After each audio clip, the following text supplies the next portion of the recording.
ఇలా బైబిల్ గ్రంథంలో నుండి ఇర్మియా గ్రంథం 18వ అధ్యాయం. ఇర్మియా గ్రంథం 18వ అధ్యాయము మొదటి వచనాన్ని చదువుకుందాం. యెహోవా యొద్ద నుండి ఇర్మియాకు ప్రత్యక్షమైన వాక్కు, నీవు లేచి కుమ్మరి ఇంటికి పొమ్ము, అక్కడ నా మాటలు నీకు తెలియజేతును. చాలా ప్రియుల, ఈ వాక్య భాగం మరి 6 వచనాల్లో మనం గమనించవచ్చు. అయితే ప్రధానంగా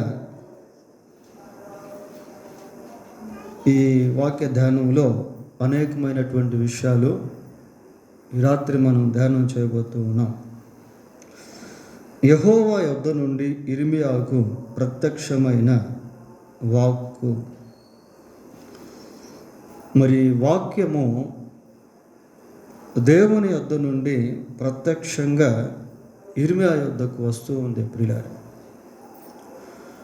ఈ రోజుల్లో మన చేతుల్లో బైబిల్స్ ఉన్నట్టుగా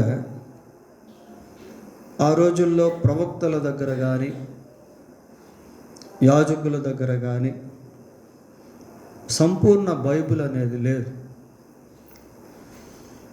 వాళ్ళ దగ్గర ఏదో కొన్ని మోషే రాసిన ధర్మశాస్త్రము, ప్రవక్తల మాటలు అలాంటివి కొన్ని ఉండేవి.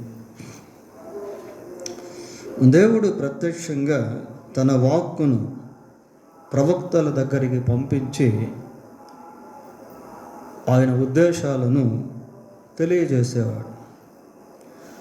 దేవుడు తన వాక్యాన్ని లేక వాక్కును ఎవరి దగ్గరికైనా పంపితే ఖచ్చితంగా ఒక ప్రత్యేక ఉద్దేశం అనేటువంటిది ఆ వాక్యం వెనక దాగి ఉంటుంది. చూడండి, యెషయా గ్రంథం 55వ అధ్యాయము 10-11 వచనాలు ఒకసారి చదువుదాం.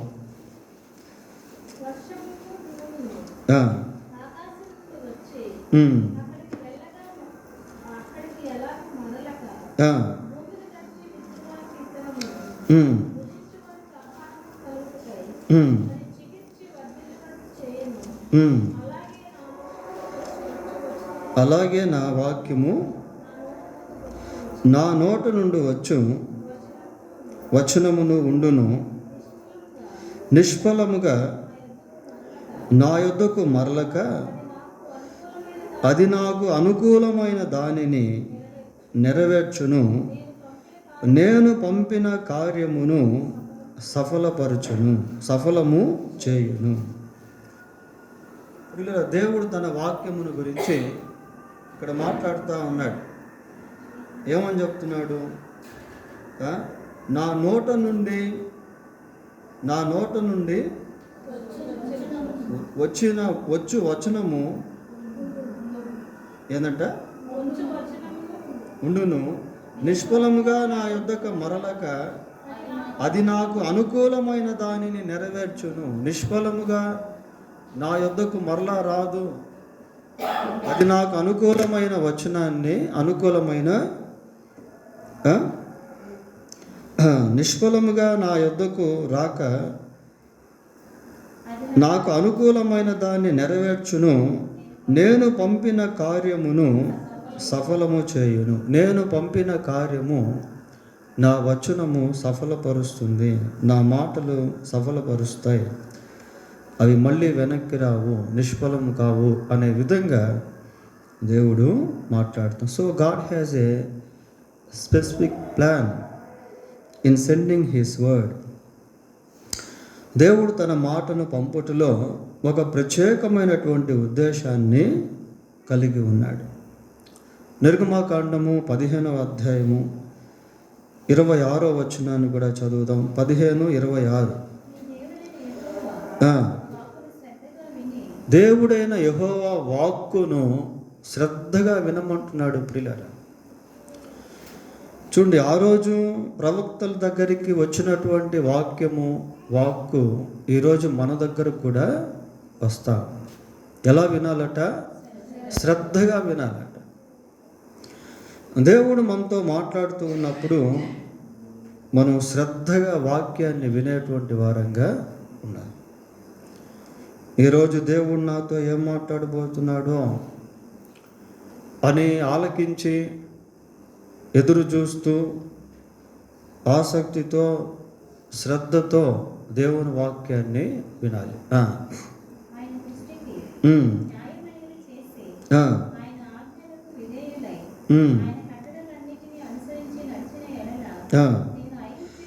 నేను ఐగుప్తీయులకు కలుగ చేసిన రోగములలో ఏదియు మీకు రానియను, నిన్ను స్వస్థపరచు యెహోవాను నేనే. చాలాసార్లు మనం ఈ లాస్ట్ మాటను తీసుకుంటాం ప్రియులారా. నిన్ను స్వస్థపరచు యెహోవాను నేనే అనే మాటను తీసుకుంటాం. మంచిదే, అలా తీసుకోవడంలో తప్పేమీ లేదు.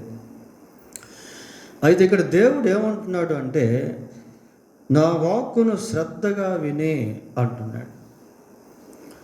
దేవుని మాటను శ్రద్ధగా విని దానికి లోబడినప్పుడు we can escape from many diseases. ఐగుప్తీయులకు వచ్చినటువంటి రోగాల్లో దేన్ని కూడా మీకు రానియను అంటున్నాడు. దేవుని వాక్యాన్ని శ్రద్ధగా విని ఏం చేయాలట? శ్రద్ధగా విని నా దృష్టికి న్యాయమైనది చేసి ఆయన ఆజ్ఞకు విధేయులై ఆయన కట్టడలన్నిటినీ అనుసరించి నడిచిన ఎడల. చూడండి ప్రియులారా, ఏదో ఊరికే వాక్యం రావట్లేదు. ఆ వాక్యం వెనక దేవుని యొక్క ఉద్దేశం అనేది ఆయన కట్టడలను అనుసరించి నడవడం. దేవుని కట్టడలను అనుసరించి నడుస్తున్నప్పుడు మనం ఎంతో సంతోషించేటువంటి వారంగా ఉంటాం. ఎన్నో ఆపదలను తప్పించుకునేటువంటి వారంగా ఉంటాం. దేవుని కట్టడలను అనుసరించి నడుస్తున్నప్పుడు మన కుటుంబాలు చక్కగా కట్టబడతాయి, సంఘం చక్కగా కట్టబడుతుంది, సమాజం బాగుపడుతుంది, రోగాల నుండి ప్రజలు తప్పించబడతారు, వ్యాధుల నుండి ప్రజలు తప్పించబడతారు. దేవుని యొక్క సంరక్షణను, దేవుని యొక్క స్వస్థతను ప్రజలు అనుభవిస్తారు. రాజుల మొదటి గ్రంథం 17వ అధ్యాయము 8వ వచనం కూడా చదువుకుందాం. 17:8. అంతటా యెహోవా వాక్కు అతనికి ప్రత్యక్షమై ఇలాగు సెలవిచ్చెను,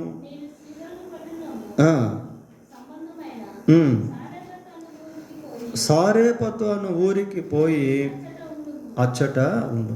చూడండి ప్రియులారా, ఏలియాను గురించి మనం చూస్తాము. నీవు సారేపతు అను పట్టణానికి వెళ్ళి అక్కడ ఉండు. చుట్టూ భయంకరమైనటువంటి కరువు, ఆ కరువుకు మనుషులు చనిపోయేటువంటి పరిస్థితులు. అటువంటి సమయంలో దేవుడు ఏలియాతో మాట్లాడాడు. ప్రియులారా, దీంట్లో మనం గమనించాల్సింది ఏంటి అంటే, దేవుడు ఎవరితోనైనా ఏదైనా మాట్లాడుతూ ఉన్నప్పుడు దాని వెనుక దేవుని యొక్క ఉద్దేశం అనేటువంటిది ఉంటుంది. God will have different opinions or purposes to the people whom he is speaking.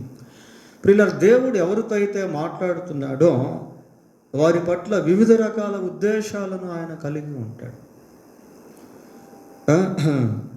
అయితే దేవుని మాటకు విధేయత చూపించుట అనేది, లక్ష్య పెట్టుట అనేది, శ్రద్ధగా వినుట అనేది చాలా ప్రాముఖ్యం. లూకా సువార్త 2వ అధ్యాయము 15వ వచనం చదువుకుందాం. 2వ అధ్యాయం 15వ వచనం. ఆ దూతలు తమ యొద్ద నుండి పరలోకమునకు వెళ్ళిన తరువాత ఆ గొర్రెల కాపర్లు జరిగిన ఈ కార్యమును ప్రభువు మనకు తెలియజేయించి ఉన్నాడు మనము బెత్లెహేము వరకు వెళ్ళి చూద్దాం రండి అనుకుంటున్నాడు. ప్రభువు మనకు తెలియజేశాడు కాబట్టి మనం వెళ్దాం. అంటే వాళ్ళు ఎంత విధేయత చూపించారో చూడండి ప్రియులారా. దేవుడు నాతో మాట్లాడాడు కనుక నేను వెళ్తాను. దేవుడు నాతో మాట్లాడాడు కనుక నేను చేస్తాను, నేను ఇస్తాను. ప్రభువు మనకి జరిగిన ఈ కార్యాన్ని ప్రభువు మనకు తెలియజేశాడు కాబట్టి మనం బెత్లెహేం దగ్గరికి వెళ్తాం. దేవుని ఉద్దేశాన్ని వాళ్ళు నెరవేర్చేటువంటి వారిగా ఉన్నారు ప్రియులారా. ఇక్కడ ప్రవక్తతో దేవుడు మాట్లాడుతూ ఉన్నాడు.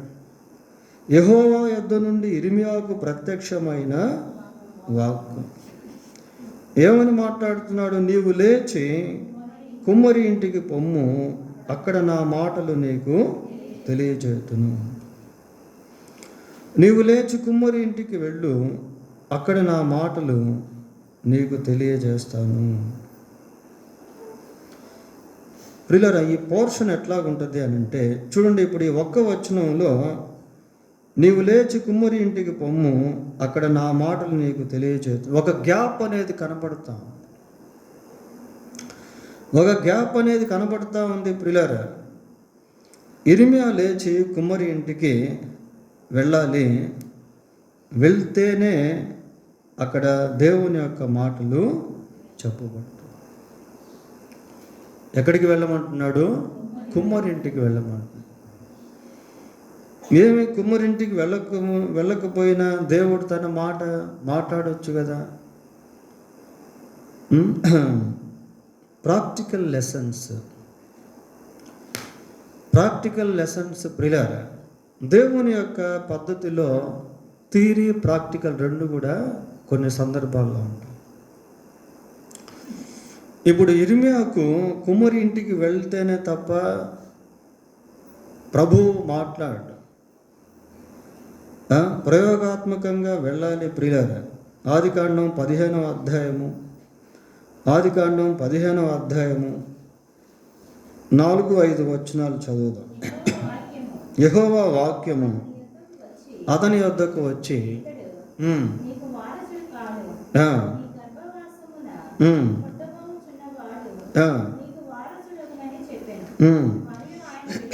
మరియు ఆయన వెలుపలికి అతన్ని తీసుకొని వచ్చి నీవు ఆకాశము వైపు తేరి చూచి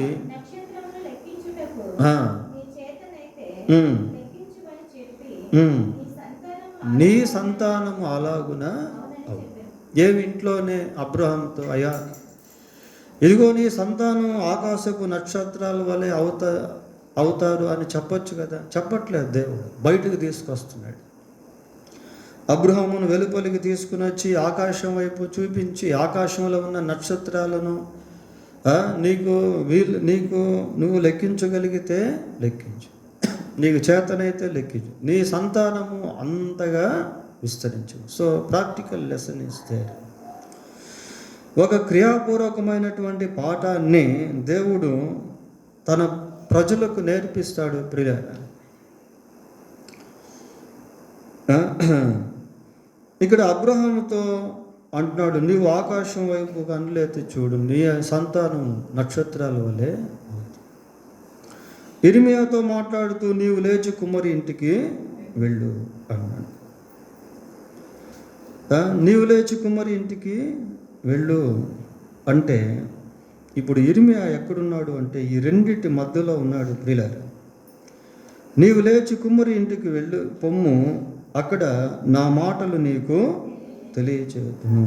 తెలియచేస్తున్నాను. So prophet is in the middle of the verse. ఈ వచనపు మధ్యలో ఇర్మీయా ఉన్నాడు. ఈ 2వ వచనంలో మధ్య భాగంలో ఇర్మీయా ఉన్నాడు. నీవు లేచి కుమ్మరి ఇంటికి పొమ్ము, అక్కడ నా మాటలు నీకు తెలియజేస్తా. ఇప్పుడు ఇర్మీయా కుమ్మరి ఇంటికి వెళ్తే తప్ప దేవుడు ఇర్మీయాకు తన మాటలు తెలియజేసేటట్టు లేడు.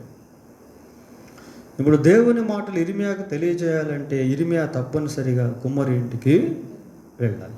చూడండి, ఒక ట్విస్ట్ అనేది మనం చూస్తాం.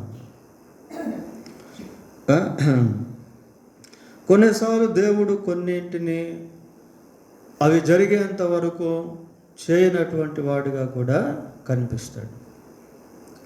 ఉదాహరణకి ఆదికాండం 19వ అధ్యాయము. ఇక్కడ లోతు యొక్క కథ మనం చూస్తాం ప్రియ. దేవదూతలు వచ్చారు, లోతు యొక్క భార్య పిల్లలతో మాట్లాడారు. వాళ్ళను ఆ సొదొమ గొమొర్రా ప్రాంతంలో నుంచి తీసుకుని వెళ్తాం. అది సందర్భం. చూడండి 19వ అధ్యాయం ఆదికాండము 21, 22 వచనాలు చూద్దాం.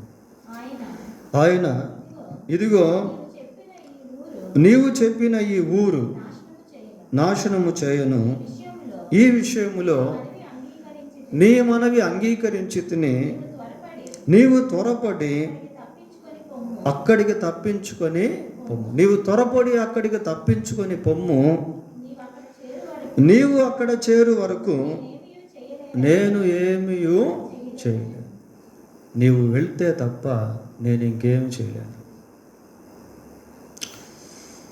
నీవు వెళ్తే తప్ప నేనేమి చేయలేను. చూడండి ఆ పదాలు ఎలాగున్నాయి. మరి దేవునికి అసాధ్యమా? దేవుడు చేయలేనివి ఏదైనా ఉన్నాయి. He can do anything, but there is a condition or he's willing. అయితే అక్కడ ఒక దేవుని చిత్తము, ఒక షరతులాగా మనం చూస్తాం. 22 ఒకసారి చదవండి మళ్ళా. నీవు త్వరపడి అక్కడికి తప్పించుకొని పో. నీవు త్వరగా అక్కడికి వెళ్ళిపో, తప్పించుకొని వెళ్ళిపో. నీవు అక్కడ చేరు వరకు నేనేమీ చేయలేను. నేను ఏదైనా చేయాలి అంటే నీవు అక్కడికి వెళ్ళాలి. క్రిస్ట్ బ్రిలారా, ఒక మెలిక. చూడండి, కొన్నిసార్లు అసలు ఈ బైబిల్లో ఇటువంటి మాటలు చదువుతున్నప్పుడు చాలా ఆశ్చర్యంగా అనిపిస్తూ ఉంటాయి.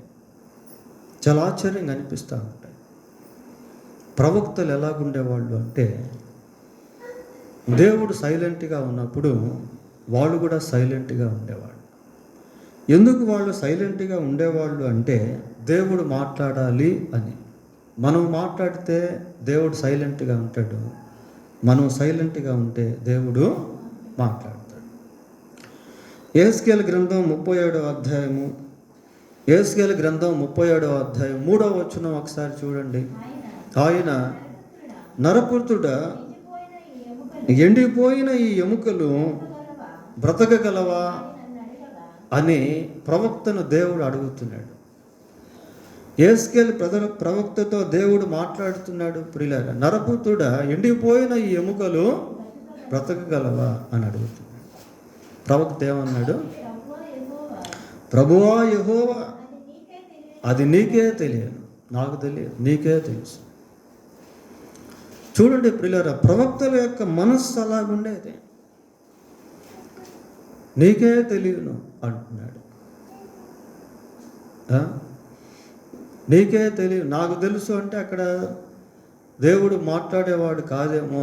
నాకు తెలియదు అనటం వల్ల దేవుడు మాట్లాడుతూ ఉన్నాడు. కొన్నిసార్లు దేవుడు మనతో మౌనంగా ఉండమన్నప్పుడు మౌనంగా ఉండాలి. అప్పుడు దేవుడు మన ద్వారా మనతో మన పక్షమందు మాట్లాడతాడు. If we give the room to God, God will do his work. మనం దేవునికి అవకాశాన్ని ఇస్తే దేవుడు పని చేస్తాడు, దేవుడు కార్యం చేస్తాడు. ఇక్కడ ఇర్మియా పరిస్థితి ఎలాగుంది అంటే, ప్రభువు అంటున్నాడు, నీవు లేచి కుమ్మరి ఇంటికి పొమ్ము, అక్కడ నా మాటలు నీకు తెలియజేస్తాను.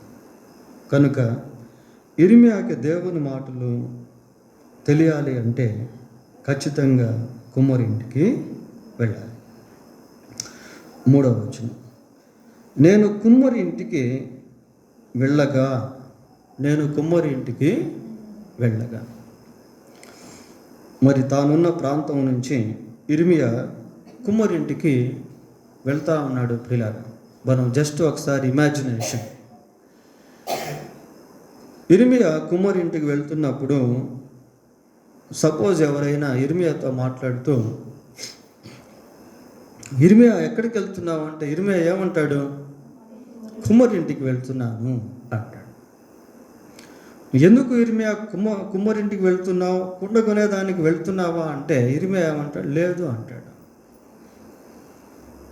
మరి టైం పాస్కి వెళ్తున్నావా, అసలు కుమ్మరి ఎలాగ కుండ చేస్తాడో చూడాలన్న ఉద్దేశంతో వెళ్తున్నావా అంటే లేదు అంటాడు.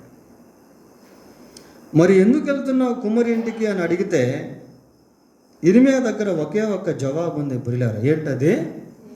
దేవుడు వెళ్ళమన్నాడు. ఇర్మియాకి కుమ్మరితో పనేమీ లేదు, కుమ్మరింటికి వెళ్ళాల్సిన అవసరం కూడా లేదు. కుండ కొనాలనుకోవట్లేదు, కుమ్మరి కుండను ఏ విధంగా చేస్తాడో చూడాలనుకోవట్లేదు, అయినా కూడా వెళ్తున్నాడు. ఒకవేళ మధ్యలో ఎవరైనా ఇర్మియాతో ఆ ప్రశ్నలు అడిగితే ఇర్మియా దగ్గర ఉన్నటువంటి ఒకే ఒక్క జవాబు దేవుడు వెళ్ళమన్నాడు.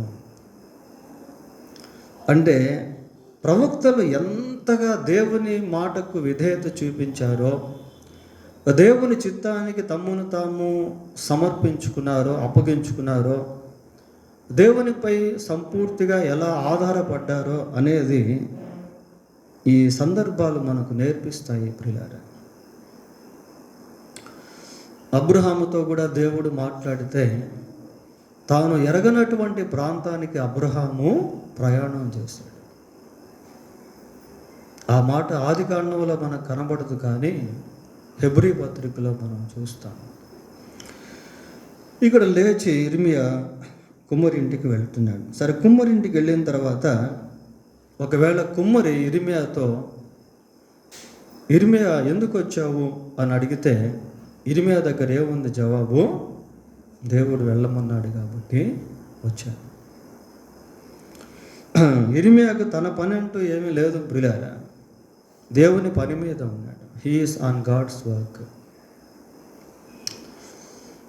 అదే జవాబు ప్రియులారా. ఎవరు అడిగినా కూడా అదే రీజన్, అదే జవాబు. కుమ్మరింటికి వెళ్ళిపోయాడు ఇర్మియా. వెళ్ళినటువంటి టైంలో అక్కడ ఏం జరుగుతుందంటే చూడ 3వ వచనం, నేను కుమ్మరి ఇంటికి వెళ్ళగా వాడు తన సారె మీద పని చేయుచుండెను. He is on work. ప్రియులారా, దేవుని కార్యాలు పరస్పరంగా క్లబ్ అవుతాయి. ఒకవేళ ఆ సమయంలో ఇర్మియా వెళ్ళినటువంటి సమయంలో కుమ్మరి లేకపోయింటే, కుమ్మరికి ఆరోగ్యం బాగలేకుండా ఉంటే, లేక కుమ్మరి ఇంకెక్కడికైనా వెళ్ళి ఉంటే, దీంట్లో మనం గుర్తించాల్సింది ఏంటి అంటే దేవుడు కార్యం చేస్తూ ఉన్నప్పుడు ప్రతికూలమైన పరిస్థితులు అన్నీ కూడా అనుకూలంగా మారిపోతాయి. మనుషులు తెలియకుండానే ఆ కార్యానికి సహకరించేటువంటి వారుగా మారుతారు. దేవుని కార్యాలు అలాగుంటాయి ప్రియులారా. దానికి కూడా ఒక ఎగ్జాంపుల్ చూద్దాం. సమూయేలు మొదటి గ్రంథం 9వ అధ్యాయం. సమూయేలు మొదటి గ్రంథం 9వ అధ్యాయము 15-16 వచనాలు చదువు. ఏమా? సౌలు అచ్చటికి రేపు వచ్చునని యెహోవా సమూయేలునకు తెలియజేసెను. చూడండి ప్రియులారా, సమూయేలు ప్రవక్త, సౌలు ఇంకా రాజుగా కాలేదు. అయితే దేవునికి సౌలును అభిషేకించి ఇశ్రాయేలు పైన రాజుగా చేయాలనే ఉద్దేశము ఉంది. కాబట్టి ముందుగానే ప్రవక్తకు చెప్పాడు, రేపు సౌలు ఇక్కడికి వస్తాడు అని. చదవండి 16వ వచనం కూడా. ఎట్లనగా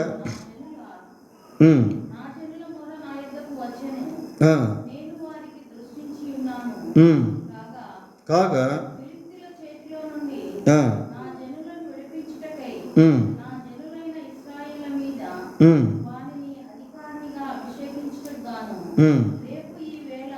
చూడండి, ఇప్పుడు ఒక టైం మనం చూస్తాం, ఒక టైం మనం చూస్తున్నాం. రేపు ఈ వేళకు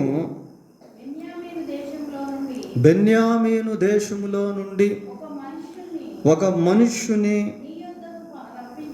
నీ యొద్దకు రప్పించుదును. చదివారా ఈ పోర్షన్స్ ఎప్పుడైనా? దేవుడు ఎంత పర్ఫెక్ట్గా తన పర్ఫెక్ట్ టైంలో పర్ఫెక్ట్ కార్యాన్ని జరిగిస్తాడు. రేపు ఈ సమయానికి అంటున్నాడు ప్రియులారా, రేపు ఈ టైంకి, రేపు ఈ వేళకి దేవుడు ఏదైతే సమూయేలుతో చెప్పాడో ఆ సమయానికే సౌలు అక్కడికి చేరుకున్నాడు. అంటే దేవుని యొక్క జతపరిచే స్థితి, క్లబ్బింగ్ ఆఫ్ గాడ్, అనుసంధానము స్థితి. ప్రియులారా, కొర్నేలుతో దేవుడు మాట్లాడాడు పేతురు గురించి, అలాగే పేతురుతో కూడా కొర్నేలుని గురించి మాట్లాడాడు. అననీయతో సౌలు గురించి, క్రొత్త నిబంధనలో ఉన్న సౌలుని గురించి అననీయతో దేవుడు మాట్లాడాడు. అననీయ గురించి సౌలుతో కూడా దేవుడు మాట్లాడాడు. మనుషులను కలిపేటువంటి స్థితి, పరిస్థితులను సమకూర్చేటువంటి స్థితి. ప్రియులారా, మనకు కొన్నిసార్లు అర్థం కాదు ఎందుకు ఇలా జరుగుతుంది అని. ఒకరోజు యేసు ప్రభు తన శిష్యులతో మాట్లాడుతూ ఉన్నపాటున దోణి ఎక్కి వెళ్ళమని చెప్పాడు. ఆయన ఎందుకు చెప్పాడో కూడా వాళ్ళకు తెలియదు. ప్రియులారా, ప్రభు యొక్క మాటను కాదనలేక శిష్యులు దోణిలో బయలుదేరారు. చూడండి, మత్తయి సువార్త 14వ అధ్యాయము 22వ వచనం. 14:22. వెంటనే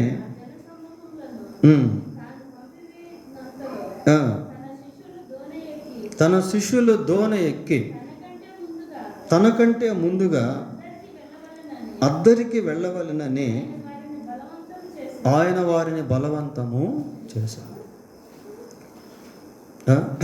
కొన్నిసార్లు దేవుని కార్యాలు మనకు అర్థం కావు పిల్లలు. ఎందుకు ఇలా జరుగుతున్నాయో కూడా తెలియదు.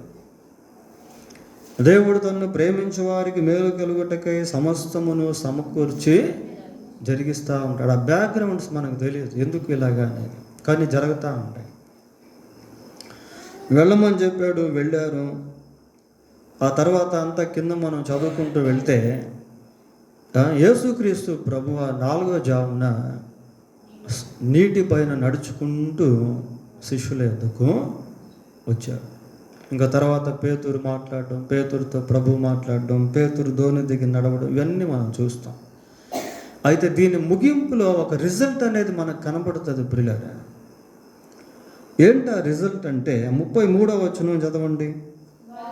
వారు దోణి ఎక్కినప్పుడు గాలి అణిగెను, అంతటా దోణిలో నున్నవారు వచ్చి నీవు నిజముగా దేవుని కుమారుడు అని చెప్పి ఆయనకు మ్రొక్కిరి. చూసారా రిజల్ట్ ఎలాగుందో?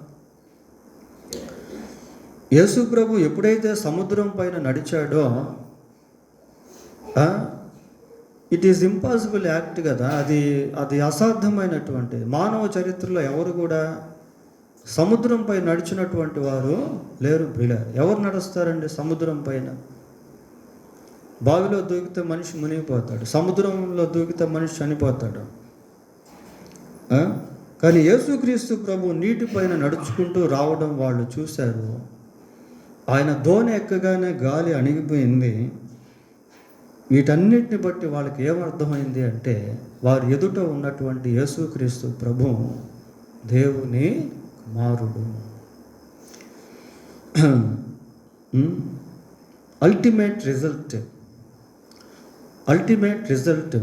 ప్రియులారా, ముగింపు ఫలితాలు అనేటువంటివి కొన్నిసార్లు మనకు అర్థం కావు. ఇక్కడ ఇర్మియాతో ప్రభు మాట్లాడుతూ నీవు లేచి కుమ్మరి ఇంటికి వెళ్ళమన్నాడు. కుమ్మరి ఇంటికి ఇర్మియా వెళ్ళిపోయాడు.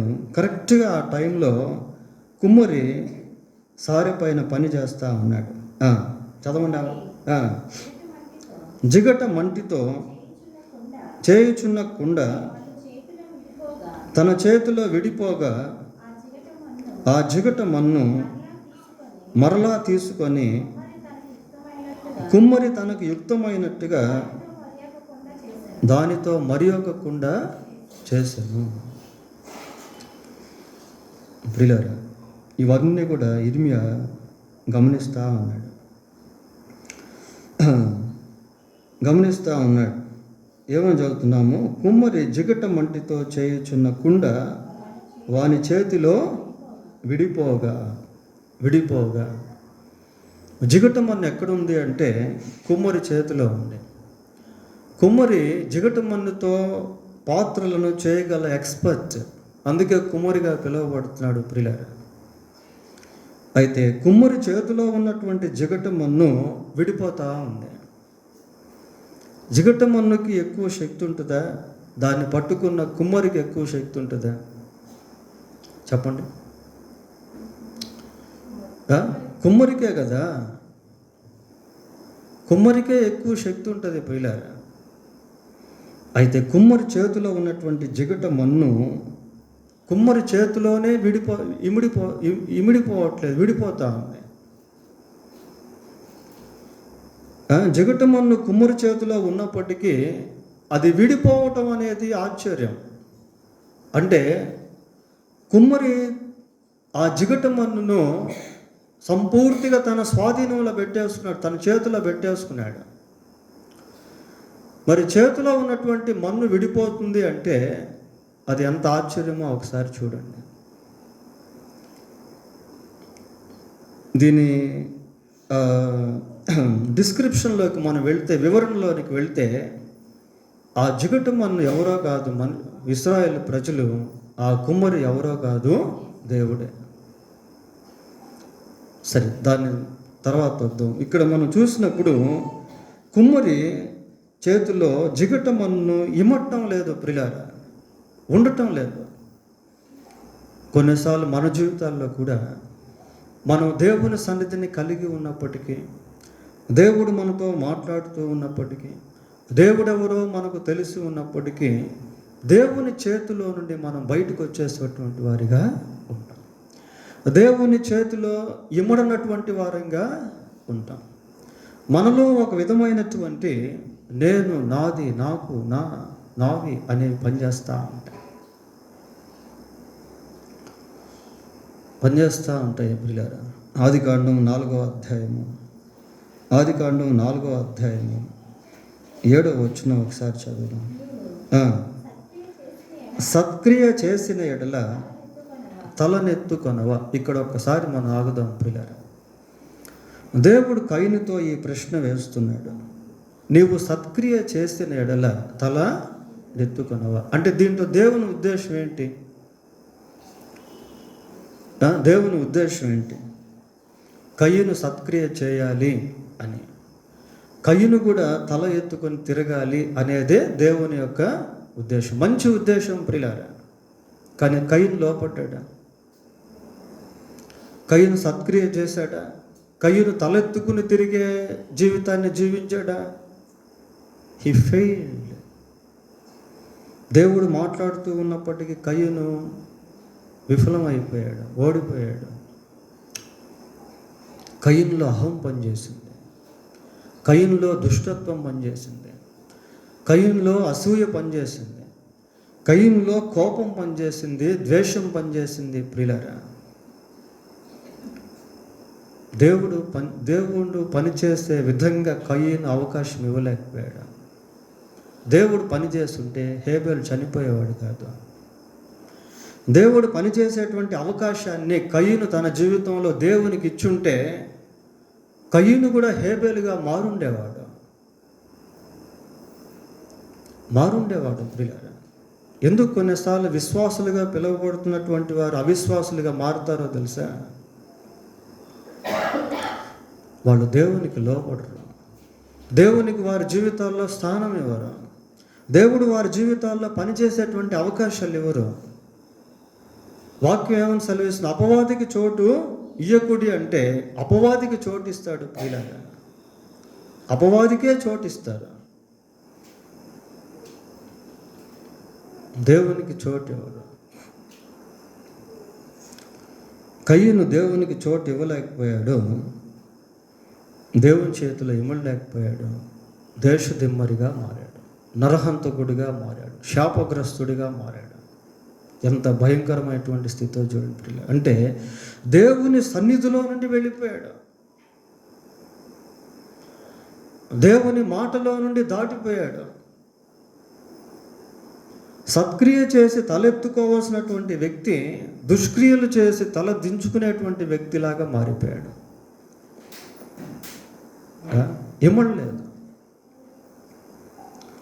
ఇమ్మడలేదు ప్రియులారా.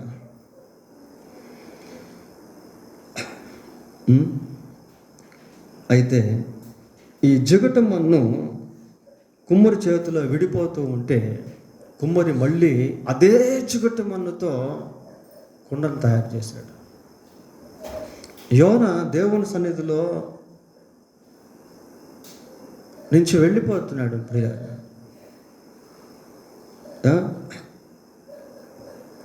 నినెవె పట్టణానికి వెళ్ళమంటే యోనా ఎక్కడికి వెళ్తున్నాడు? తర్షీషుకు వెళ్తున్నాడు. అక్కడ వచ్చిన వల్ల ఏముందంటే చూడండి ఒకసారి, చాలా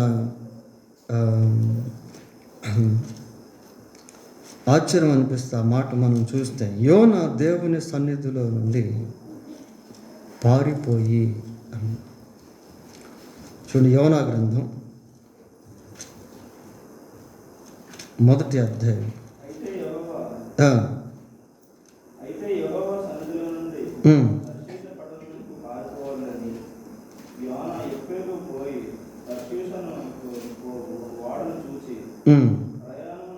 చాలు ప్రియులారా, 3వ వచనంలో మనం చూస్తే యెహోవా సన్నిధిలో నుండి తర్షీషునకు పారిపోవాలని. యెహోవా సన్నిధిలో ఉన్నటువంటి యోనా తర్షీషుకు వెళ్తున్నాడు ప్రియులారా. అలాగే ప్రాడిగల్ సన్, తప్పిపోయినటువంటి కుమారుడు ఎప్పుడు తప్పిపోయాడు అంటే, ఇంట్లో నుండి ఎప్పుడైతే వెళ్ళిపోయాడో తప్పిపోయాడు ప్రియులారా. ఇంట్లో ఉన్నంత వరకు తండ్రి ఎవరో తెలుసు, తండ్రి ప్రేమ ఏంటో తెలుసు, తండ్రి మమకారం ఏంటో తెలుసు, తండ్రి కాపుదల అంటే ఏంటో తెలుసు, తండ్రి సమృద్ధి అంటే ఏంటో తెలుసు. He knows everything about his father. ఎప్పుడైతే ఆ తండ్రి నుండి వెళ్ళిపోయాడో, దూరం అయిపోయాడు, ఇంట్లో నుంచి వెళ్ళిపోయాడో భయంకరమైనటువంటి బాధలు అనుభవించాడు. యోనా ఎప్పుడైతే దేవుని సన్నిధిలో నుండి పారిపోయాడో తర్షీషుకి, నిజంగా తర్షీషుకి చేరాడా? వెళ్ళాడా యోనా తర్షీషుకి? వెళ్ళలేదు ప్రియులారా. మధ్యలో ఎన్ని బాధలు అనుభవించాడు. అతన్ని బట్టి ఎంతోమంది శ్రమ అనుభవించారు. ఎన్నో వస్తువులు నష్టపోయారు ఓడలో ప్రయాణం చేసినటువంటి వాళ్ళు. చాలా కష్టాలు అనుభవించాడు. అయితే ఇక్కడ ఒక విషయం మనం గమనించాలి. ఏంటి అని అంటే, యోనా తప్పిపోయిన స్థితిలో ఉంటే మళ్ళీ దేవుడు యోనాని ఏం చేశాడు? సెట్ చేశాడు ప్రియులారా. తర్షీషుకు పోకుండా దేవుడు యోనాని మళ్ళీ నినెవె ప్రాంతానికి తీసుకెళ్ళాడు. తప్పిపోయిన కుమారుడుగానే ఉండకుండా తిరిగి వచ్చిన కుమారుడుగా మారాడు. ఇక్కడ కుమ్మరి చేతిలో ఉన్నటువంటి ఆ జిగటమన్ను విడిపోతూ ఉంటే కుమ్మరి దాన్ని విడిచిపెట్టట్లేదు. అదే జిగటమన్నును తీసుకొని తనకు యుక్తమైనట్టు దానితో మరి ఒక కుండ చేసింది. ప్రియులారా, పోటర్ అండ్ స్కల్ప్టర్, కుమ్మరి శిల్పకారుడు, వీరిద్దరి గురించి మనం ఆలోచన చేస్తే ఇద్దరి మైండ్లో ఏదైతే ఉంటుందో దాన్ని మట్టిలోనికి తీసుకొస్తారు ప్రియులారా. శిల్పకారుడేమో రాతిలో ఒక స్వరూపాన్ని తీసుకుని వస్తాడు, కుమ్మరి మట్టిలో స్వరూపాలను తీసుకుని వస్తాడు. ఆ స్వరూపాలు వాటిలోనికి రాకముందు వారి యొక్క మెదడులో అవి ముద్రించబడి ఉంటాయి, ఇమేజెస్. కుమ్మరి మట్టిని కుండగా చేయకపోతే ఎప్పుడు మట్టిగానే ఉంటుంది ప్రియులారా, కుండగా మారలేదు. మట్టి కుండగా మారకపోతే ఎవరి అవసరత కూడా అది తీర్చలేదు. ఎవరు కొంటారండి మట్టిని? ప్రియులారా, దేవుని చేతిలో పడినప్పుడే జీవితం మారిపోతుంది. దేవుడు కొన్నిసార్లు మన జీవితంలో కొన్ని ఉద్దేశాలను కలిగి ఉంటాడు. అయితే మనం కూడా కొన్నిసార్లు విడిపోయేటువంటి వారంగా ఉంటాం. కానీ దేవుడు మనల్ని విడిచిపెట్టడు. ఆయన కార్యం మనలో జరిగేంత వరకు, ఆయన యొక్క చిత్రం లేక ఆ రూపం మనలో ఏర్పడేంత వరకు దేవుడు మనల్ని మలుస్తాడు. ప్రియులారా, ఒక్క విషయాన్ని చూసి మనం ముగించేద్దాం. ఆదికాండం 28వ అధ్యాయము, ఆదికాండం 28వ అధ్యాయము 15వ వచనం చదువుకుందాం. 28వ అధ్యాయము 15వ వచనం. ఇదిగో నేను నీకు తోడయుండి నీవు వెళ్ళు ప్రతి స్థలమున నిన్ను కాపాడుచు ఈ దేశమునకు నిన్ను మరలా రప్పించదను. ఇక్కడ చూద్దాం ప్రియుల, నేను నీతో చెప్పినది నెరవేర్చు వరకు నిన్ను విడువను. నేను నీతో చెప్పినది నెరవేర్చు వరకు నిన్ను విడువను. నేను ఏదైతే చెప్పానో అది నెరవేర్చు వరకు నిన్ను విడువను అంటున్నాడు. ప్రియులారా, ఏదైతే దేవుడు అనుకున్నాడో దాన్ని నెరవేర్చాడు. ఈ మట్టి విషయంలో, ఈ జిగట మట్టి విషయంలో ఎప్పుడైతే కుమ్మరి విడిపోయినటువంటి మంటిని తీసుకొని కుండగా చేశాడో, ఇవన్నీ కూడా ఇర్మియా గమనిస్తూ ఉన్నాడు. ఇర్మియా మాత్రమే కాదు, ఇంకెవరు గమనిస్తున్నారు? దేవుడు కూడా చూస్తున్నాడు. ప్రియులారా, వెంటనే ప్రభు అంటున్నాడు, చూడండి 4వ వచనం 5వ వచనంలో, అంతటా యెహోవా వాక్కు నాకు ప్రత్యక్షమై ఇలాగూ సెలవిచ్చి, ఇశ్రాయేలీయులారా, ఈ కుమ్మరి మంటికి చేసినట్టు నేను మీకు చేయలేనా? ఇదే యెహోవా వాక్కు. జిగట మన్ను కుమ్మరి చేతిలో ఉన్నట్టుగా ఇశ్రాయేలీయులారా మీరు నా చేతిలో ఉన్నారు. అది లెసన్ ప్రియులారా. దీన్ని ఇర్మియాకి నేర్పించేదానికి దేవుడు ఇర్మియాను కుమ్మరింటికి పంపించాడు. ఎప్పుడైతే ఇర్మియా కుమ్మరింటికి వెళ్ళి అక్కడ కుమ్మరి చేస్తున్నటువంటి కార్యం అంతటిని జాగ్రత్తగా గమనించి చూశాడో, వెంటనే దేవుడు మళ్ళీ ఇర్మియాతో మాట్లాడాడు. దేవుడు తన వాక్యం దీవించుగాక. ప్రార్థన.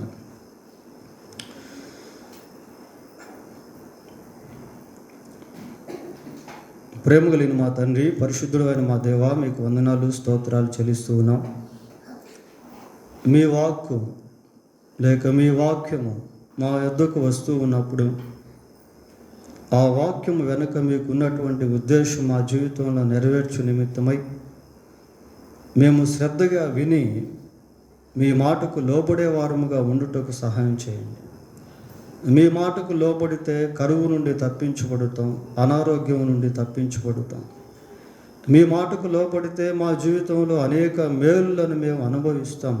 కనుక మీ మాటకు లోబడే వారముగా ఉండుటకు సహాయం చేయండి. ప్రభువా, మీ మాటను మేము గౌరవించే వారముగా ఉండుటకు కృప దయచేయండి. మీరు మాకు తెలియజేసినటువంటి వాటిని మేము గౌరవించే వారముగా ఉండుటకు సహాయం చేయండి. ఆయన మీ ఉద్దేశములకు మమ్మల్ని మేము అప్పగించుకునే వారముగా ఉండుటకు కృప దయచేయండి. మీ ఉద్దేశానుసారముగా మేము జీవించుటకు సహాయం చేయమని ప్రార్థిస్తూ ఉన్నాం. మీ చేతిలో మేము ఇమిడే వారముగా ఉండినట్లు కృప దయచేయండి. మీ తలంపుల్లో ఉన్న ఆలోచనలు మా జీవితంలో నెరవేర్చబడు నిమిత్తమై మీకు లోబడుటకు కృప దయచేయండి. మీరు ఆశించిన పాత్రలుగా మీరు మమ్మను చేసేంత వరకు మీ చేతిలో మేము ఇమిడి ఉండినట్లు కృప దయచేయండి. మీరు మమ్మను ఆశీర్వదించితే తప్ప మేము ఆశీర్వదించబడలేము. మీరు మమ్మను ఆశీర్వదించితే తప్ప మేము ఇతరులకు ఆశీర్వాదకరంగా ఉండలేము. కనుక ప్రభువా, నాయన కయ్యూను వలె కాకుండా ఇర్మియా వలె మీకు లోబట్టు కృప దయచేయండి. ప్రభువా, మిమ్మల్ని మహింపరిచే వారముగా ఉండుటకు సహాయం చేయండి. మీ ఉద్దేశాలను గుర్తించి గ్రహించి వాటిని నెరవేర్చే వారముగా ఉండుటకు సహాయము చేయమని మా రక్షకుడైన యేసుక్రీస్తు దివ్యమైన నామంలో ప్రార్థన చేస్తున్నాము తండ్రి. ఆమేన్. పిల్లలందరూ లేచి నిలబడి ఒక పాట పాడుతుండగా ఆఫరింగ్ ఇవ్వండి.